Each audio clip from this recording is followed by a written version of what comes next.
na, tumunog na. Third alarm po, force evacuate po. Ayan na, third alarm, force evacuate po. Nag 18 m na po. Nako, grabe to. Ang oras po ay, ano oras na pera? Grabe oh, alas 2, 10, 10:09, grabe oh. Ayan na, ingat po. 18 na po, ibig sabihin force evacuate po sa mga malalalim na lugar. Ingat po lahat, tumunog no. Paalaala yan sa mga taga Marikina. So ingat na lang po. Tumunog na. So ito na, ingat na lang ha.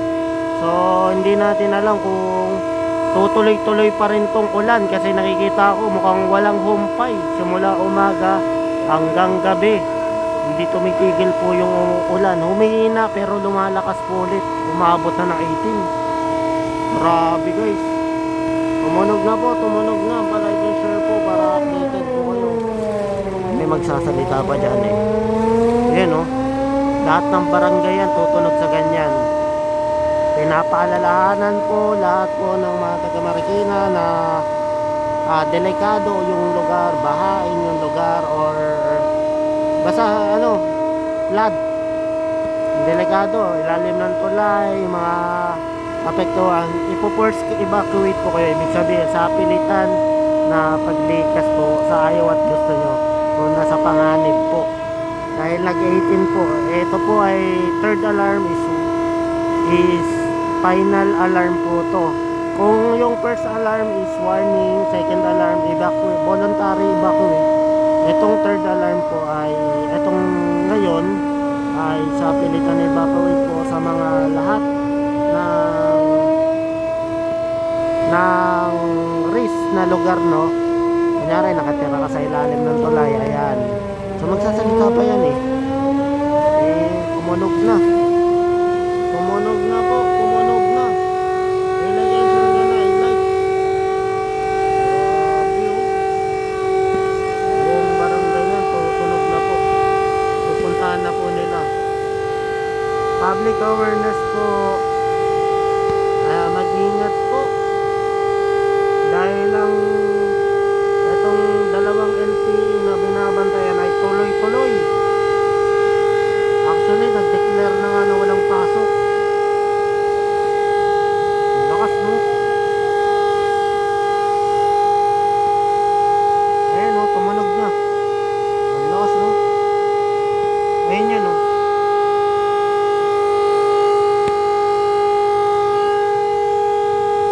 Ano ko may announcement pa yan eh. Magsasalita. Grabe, 18 baby. Ako na nagsasabi sa'yo, bibihira yung gantong umaabot sa 18 ha. Nangyari kasi, puro ulan. Walang humpay na ulan po yung nangyari. Hindi tirada niya yung hangin. Walang hangin, walang ganon. Puro ulan, tuloy-tuloy na ulan. So, nangyari is ayan, tuloy-tuloy na ulan. Walang humpay. Kaya pataas ng pataas yung tubig. Ayan yung nangyayari. Nagkakakos ng mga baha sa mga area. Then comment down na lang kung ano masasabi na lang po natin. No? Grabe guys. 18. Bibihira to. 18 na. Bibihira to. Partida. Yung ito, inaasahan pa natin na meron pa bang bukas, hanggang bukas po yung pag-ulan.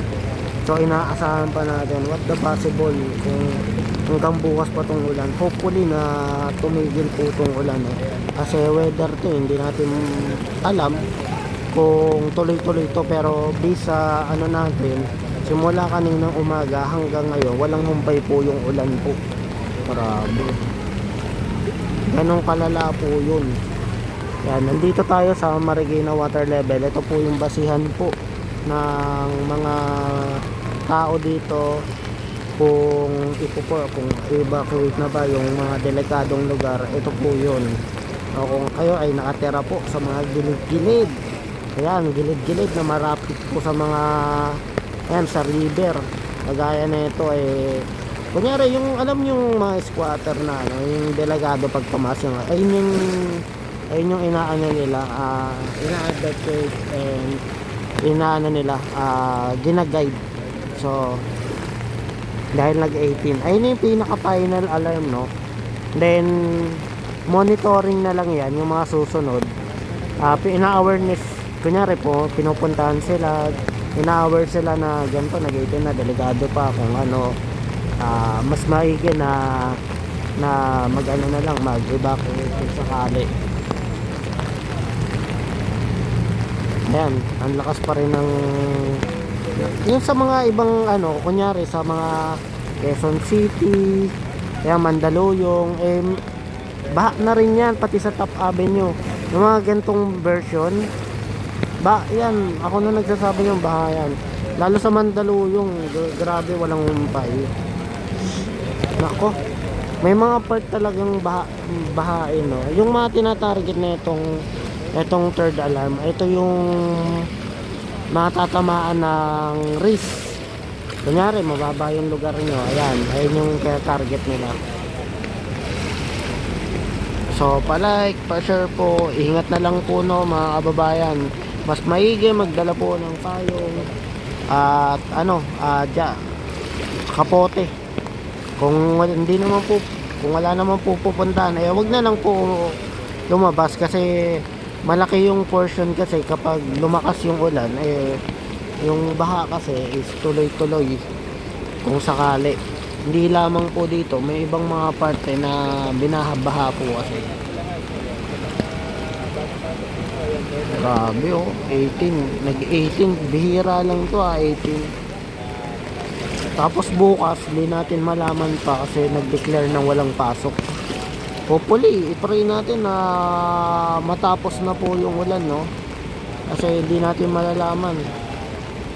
Grabe talaga. Grabe yung ulan. Ingat na lang po, especially sa mga tinamaan at mababang lugar, Ingat, ingat. Ayun, no? Tuloy pa rin ba ang ulan? Opo. Tuloy pa rin po yung ulan po dito sa location po natin. Kawawa naman yung Privilege Village. Actually may mga umiikot na po ngayon, simula ngayon. Yung di ba pag gano'n nila, may umiikot na po. Pagka sa pinupuntahan nila. Evacuate kasi yan, So yung kung saan ka man, basta risk yung paligid mo, risk yung area mo, pwedeng pag tumaas, ayan, ina-evacuate nila. May mga naman sila, alam na ng mga yan, barangay, pagkaganyan. So para updated po kayo dito po sa kaganapan, pa-like, pa-share po, then pa-subscribe na rin po sa ating channel.